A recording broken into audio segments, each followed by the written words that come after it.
اعوذ باللہ من الشیطان الرجیم۔ پناہ مانگتا ہوں میں اللہ کی شیطان مردود سے۔ بسم اللہ الرحمن الرحیم۔ السلام علیکم ورحمۃ اللہ وبرکاتہ۔ چاشت کی نماز پڑھنے کا طریقہ اور وقت کون سا ہے، نیت کس طرح کرنی ہے، طریقہ کار کیا ہے، مکمل تفصیلات میں جانے سے پہلے آپ سے گزارش ہے کہ اگر آپ نے ابھی تک میرا چینل سبسکرائب نہیں کیا تو میرے اس چینل کو کریں سبسکرائب اور بیل آئیکن کو دبائیں تاکہ اس طرح کی لیٹسٹ اور نئی سے نئی ویڈیو آپ تک بآسانی پہنچ سکے۔ حضرت انس بن مالک رضی اللہ تعالیٰ عنہ فرماتے ہیں کہ رسول اللہ صلی اللہ علیہ وسلم نے ارشاد فرمایا کہ جو شخص چاشت کی نماز پڑھتا ہے نا، اللہ تعالیٰ اس کے لیے جنت میں ایک سونے کا محل بنوا دیتا ہے۔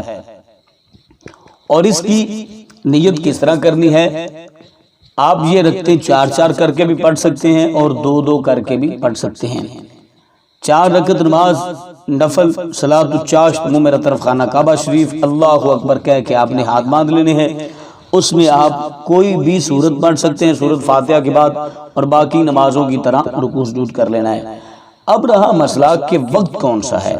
نماز چاشت کا وقت جو ہے آفتاب بلند ہونے سے لے کر زوال یعنی نصف النہار شری تک ہے۔ بہتر یہ ہے کہ چوتھائی دن کے گزر جانے کے بعد پڑھا جائے۔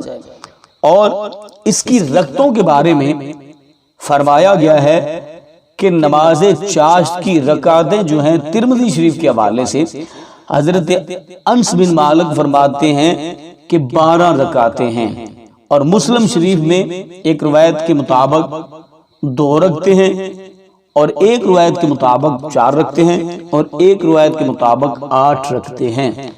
تو کوشش کریں کہ 12 رکعتیں ہی ادا کریں، کیوں کہ جتنا زیادہ نفل و نوافل ہم ادا کریں گے اتنا زیادہ اجر اور ثواب ہمیں ملے گا۔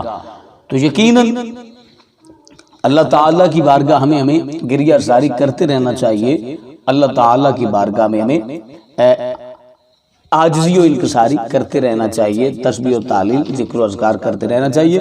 تو مجھے امید ہے کہ آج کی میری ویڈیو آپ کو اچھی لگی ہوگی۔ اگر اچھی لگی ہے تو میرے چینل کو بھی سبسکرائب کریں اور بیل آئیکن کو دبائیں، اور دوست احباب کے ساتھ لازمی شیئر کریں۔ اللہ حافظ۔